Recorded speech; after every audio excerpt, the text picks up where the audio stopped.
how he performs, which is the reason for the alarm. It gives him a lot of time to think through what he's going to do for the rest of the main course. And as long as he's within those notes, he's okay. And it seems a little better than the jazz structure, which does have a signature tune. You see that? I hear that a lot though in indie music, where there'll be passages where there's a main melody that keeps being referred to, and there's a melody, and then there'll be a set of variations or whatever, and then they jump back to the main melody. And sometimes it's not the whole main melody, maybe it's just a fragment of it, and then it's back to more improv. So in that way, it kind of between jazz and indie classical music, there are links, there are some links, but there are a lot of differences too. Let me tell you this though. One thing that is very important to understand and know is that music is not about creation. Music is about discovery. Music exists already, and anything that you do is not new. Nothing you do is new. It's all you find this piece that appeals to you, and that is what you will use again when you play. No, but surely music is also about expression. It's about expression, yeah, but creation and expression is no. I understand. Discovery. See, I mean, discovery, it's already there, and I find a way to discover it. Expression, I may discover the way to express it best. But expression, I obviously have a mood or a sense that I want to communicate to the audience, of course. which may have been created. Because if I've got a new thought. What created your mood? Okay, fair enough. I discovered it, then I expressed it. Yeah, no, you ran across it on your way to the concert. Somebody slammed the door in your face, or somebody gave you a flower. So that we are just reactions to other actions. That just happens to us, and then And the only kind of in our egocentrical minds think that we actually are important to us, and that we actually do something. It's very hard to say, no, I have nothing to do with it. It actually happens whether I'm here or not. And that's not true. It's there, and we are just mirrors. Stuff gets reflected through us. We don't have, I just want to add that one practical difference between composition or expression would be if you're composing something and you're not in a performing state, you're at home or something, then you just have time. That's really the only difference, is that if you're composing alone and you're trying to create or construct something, you have time to look at an idea and then throw it out and put another one without it ever being heard, because it's not being performed for somebody. So you have time to sort through your things in a certain way. When you're doing it spontaneously and in front of people, that's another kind of thing, another dynamic, because you don't have as many. You can't unring the bell once it's been rung, So you're caught in.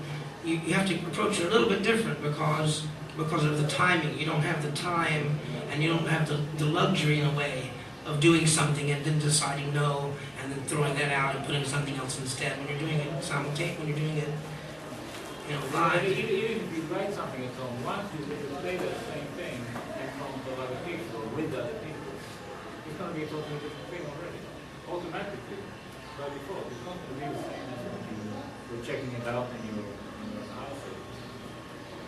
It changes with the environment, with the people, with the space. And I believe that, like Picasso said, that if you just have 10 different people and you tell them to just draw a circle, just the most kind of primordial shape, like the planets or the sun or something, a circle without a compass, freehand, they're all trying to do the same thing. But to the extent that each person deviates, is them. That represents a part of what they are, their natural individuality. So it's funny, it's like when people try to be really different musically, they end up being all the same. And if you try to be just the same musically as a kind of a universal music, then you'll be original in a way that is uncontrived, because you won't be able to help it. You're trying to just draw the circle's set, and you're trying to draw it. But inevitably you will deviate some because it was freehand.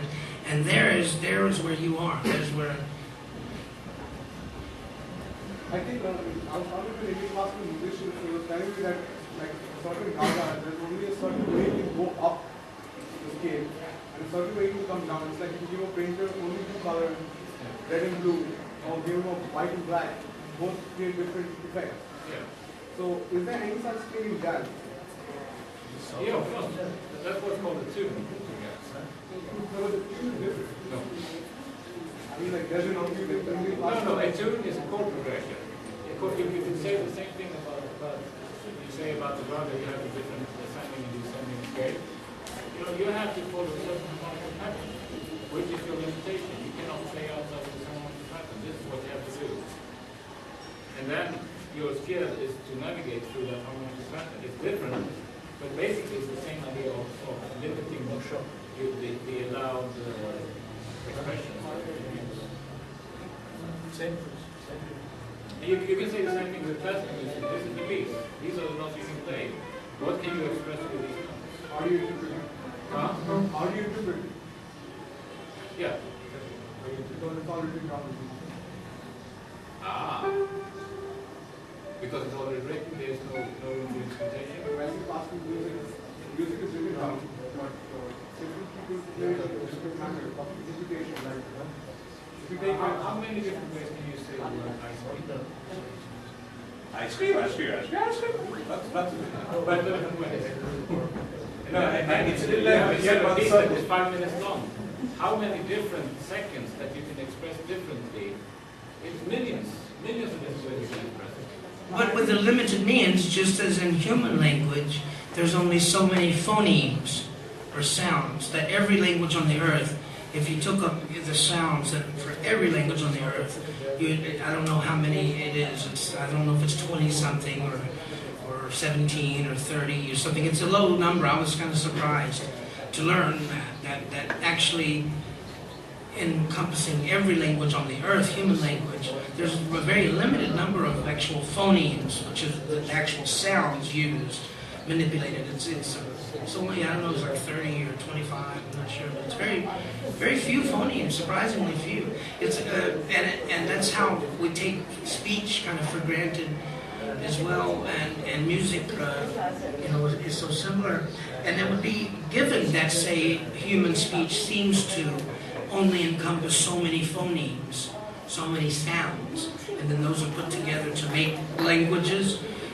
It would seem pretty easy or clever enough if someone wanted to do it, to construct a language that just absolutely could not be learned or spoken, because it would encompass too many phonemes.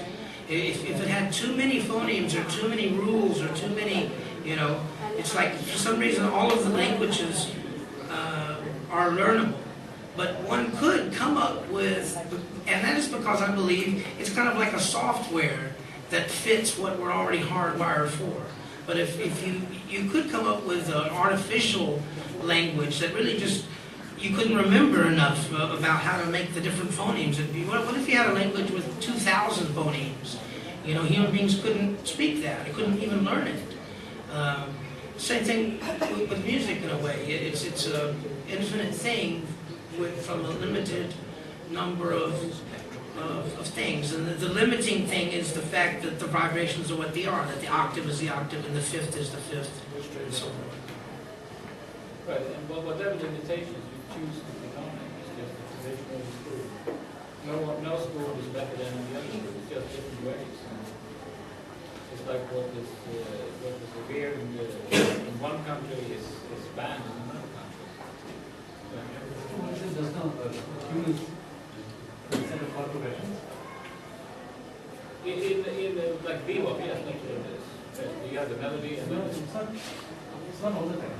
They measure one chord progression. no, listen, we generalize it. It's not true also that in a rag it's always like ascending one descending.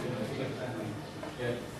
And different rags seem to have implied chord changes in them, like in let me see.